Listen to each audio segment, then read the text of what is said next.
Hello and welcome students, আশা করি তোমরা সকলেই খুব ভালো আছো। জ্ঞানজ্যোতি কোচিং সেন্টারের পক্ষ থেকে তোমাদের সবাইকে আরো একবার স্বাগত। তো আমি মীরা ম্যাম, আমি আজ তোমরা যারা যে এসকেভিউর আন্ডারে পড়ছো, তোমাদের থার্ড সেমিস্টার যে মেজর 3 বেঙ্গলি পেপার যে রয়েছে, সেখান থেকে তোমাদের সিলেবাস ভিত্তিক আজ যে টপিকটি নিয়ে আমি আলোচনা করব সেটা হচ্ছে, দেখো স্ক্রিনে দেওয়া রয়েছে তত্ত্ববোধনী পত্রিকা যে রয়েছে, মানে সাময়িক পত্রিকা, দেখবে তোমাদের সিলেবাসের মধ্যে আছে। তো আজ এই টপিকটি নিয়ে আলোচনা করব। এর আগে কিন্তু সাময়িক পত্রিকা থেকে যে দিগদর্শন পত্রিকা রয়েছে, সেই দিগদর্শন পত্রিকা সম্পর্কে আলোচনা দুটি ক্লাস কিন্তু আমি করিয়েছি, সেটা না দেখে থাকলে অবশ্যই দেখে নেবে। আজ সেই সাময়িক পত্র টপিক থেকে তত্ত্ববোধনী পত্রিকা সম্পর্কে কিন্তু তোমাদের সঙ্গে আজ আমি আলোচনা করব, ঠিক আছে? দেখো, তবে আলোচনাটা শুরু করার পূর্বে তোমাদের সঙ্গে একটা গুরুত্বপূর্ণ ইনফরমেশন আমি আলোচনা করে দিয়ে যাই। তোমরা যারা যারা ভাবছো এই সেমিস্টারে আমাদের সঙ্গে যোগাযোগ করবে বা যুক্ত হবে অনলাইন ক্লাসের জন্য বা নোটসের জন্য, তাদেরকে বলে দিই, দেখো এখানে দুটি নাম্বার দেওয়া আছে। এই নাম্বার দুটির মধ্যে যে কোনো একটি নাম্বারের সঙ্গে যোগাযোগ করে কিন্তু তোমরা আমাদের সঙ্গে যুক্ত হয়ে যেতে পারবে। তার সঙ্গে তোমাদের এই সেমের কোর্স ফিটাও আমি বলে দিচ্ছি। তোমরা যারা যারা থার্ড সেমে আছো এসকেভিউর আন্ডারে, তাদের কোর্স ফিটা দেখো এখানে রাখা হয়েছে 599, 50% অফ করে। তো যারা যারা ভাবছো আমাদের সঙ্গে যোগাযোগ করবে বা যুক্ত হবে, খুব তাড়াতাড়ি যুক্ত হয়েছে, ঠিক আছে? দেখো, তাহলে আলোচনাটা আমি শুরু করছি। তত্ত্ববোধনী পত্রিকা আমরা দেখব বাংলা গদ্য সাহিত্য বিকাশে যে সমস্ত সাময়িক পত্রিকাগুলি ছিল, তার মধ্যে কিন্তু একটা ছিল তত্ত্ববোধনী পত্রিকা। তো এই যে তত্ত্ববোধনী পত্রিকা, এটা বলা হচ্ছে এই তত্ত্ববোধনী পত্রিকা ছিল ব্রাহ্মণ সমাজের তত্ত্ববোধনী সভার মুখপত্র। মানে ব্রাহ্ম সমাজে যে রয়েছে, সে ব্রাহ্ম সমাজে যে তত্ত্ববোধনী সভা ছিল, সেই সভার কিন্তু মুখপত্র ছিল এই তত্ত্ববোধনী পত্রিকা। কি বলা হচ্ছে যে ব্রাহ্মণ ধর্মের প্রচার এবং তত্ত্ববোধনী সভার সভ্যদের মধ্যে নিয়মিত যোগাযোগের রক্ষার উদ্দেশ্যে 1800 কত সালে, দেখো সালটা ভালো করে দেখবে, 1843 সালে 16ই আগস্ট, মানে 1 ভাদ্র 1765 শক অক্ষয় কুমার দত্তের সম্পাদনায় এই তত্ত্ববোধনী পত্রিকা কিন্তু প্রকাশিত হয়। সালটা কত বলা হচ্ছে আমরা দেখব। তত্ত্ববোধনী সভা যে রয়েছে, সেই সবার মধ্যে দিয়ে সালটা হচ্ছে 1843। এই সালে 16ই আগস্ট কিন্তু এই তত্ত্ববোধনী পত্রিকা কিন্তু প্রকাশিত হয়েছিল। সালটা ভালো করে তোমরা কিন্তু মনে রাখবে। দেখো তারপর কি বলা হচ্ছে, এর সার্বিক তত্ত্বাবধানে ছিলেন দেবেন্দ্রনাথ ঠাকুর। আমরা দেখব অক্ষয় কুমার দত্ত কে এই তত্ত্ববোধনী পত্রিকা সম্পাদন করেছিল। যদি নামটা বলা হয়, এই ছোট ছোট জায়গাগুলো কিন্তু ভালো করে দেখে রাখবে। এই তত্ত্ববোধনী পত্রিকা সম্পাদন করেছিলেন অক্ষয় কুমার দত্ত। আর তার তত্ত্বাবধানে কে ছিলেন সেটাও কিন্তু মনে রেখে দেবে, তার তত্ত্বাবধানে কিন্তু ছিলেন দেবেন্দ্রনাথ ঠাকুর, ঠিক আছে?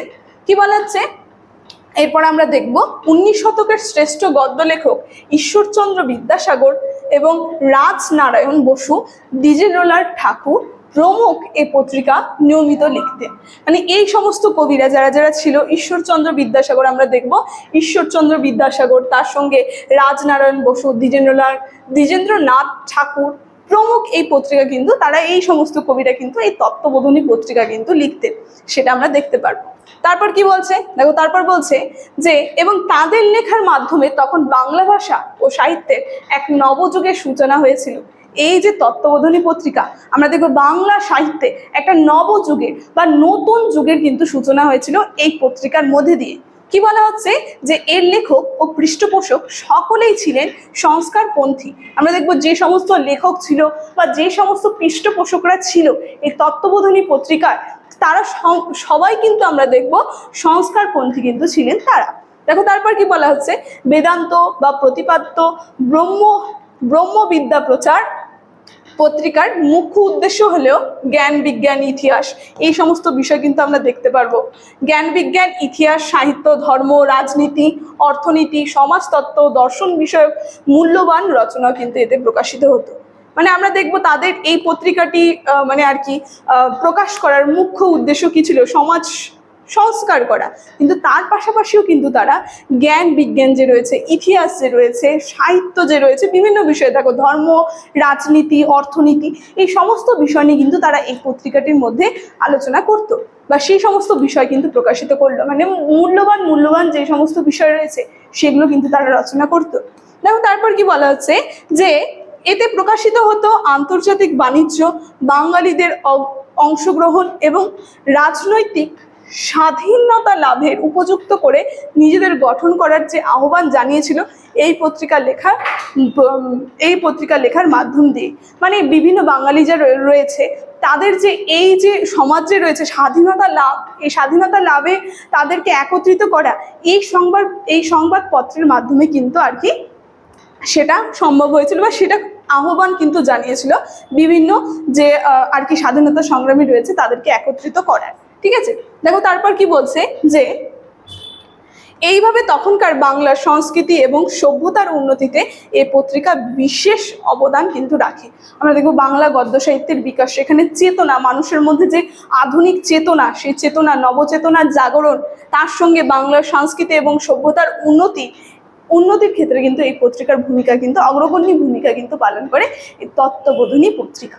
ঠিক আছে, দেখো তারপর কি বলা হচ্ছে, আমরা এখানে দেখব যে ব্রাহ্ম ধর্ম আন্দোলনের বার্তাবহ হিসেবে তত্ত্ববোধিনী পত্রিকা তখন গুরুত্বপূর্ণ ভূমিকা পালন করে। তার সঙ্গে পূর্ববঙ্গে ব্রাহ্ম ধর্মের প্রচার মূলত তত্ত্ববোধিনী পত্রিকার মাধ্যমে কিন্তু হয়েছে।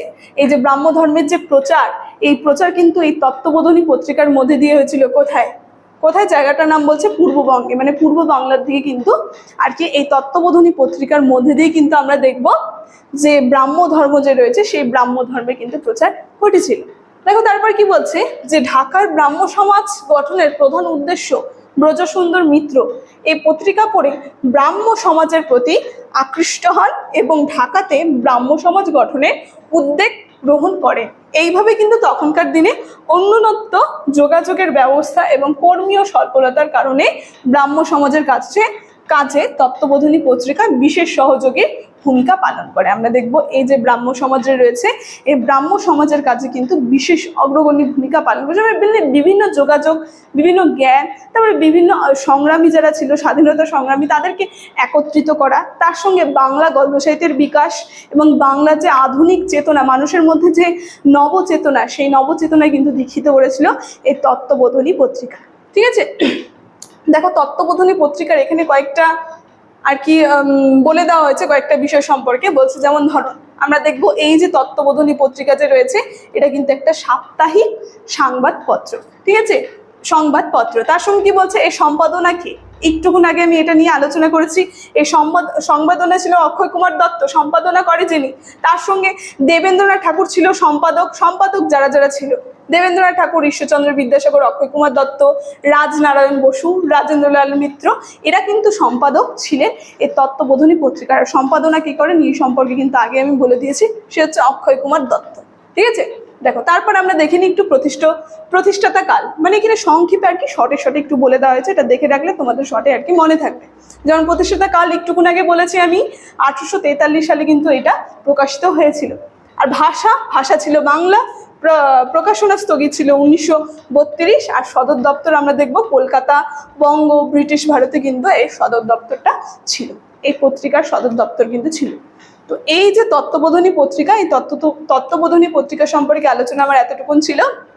তার সঙ্গে এই ইনফরমেশন নিয়ে আগে কিন্তু আমি তোমাদের সঙ্গে ক্লাসের শুরুতেই আলোচনা করে দিয়েছি। ঠিক আছে, তো আজকে ক্লাসটা আমি এখানেই রাখছি। ভিডিওটি শুরু থেকে শেষ অবধি দেখার জন্য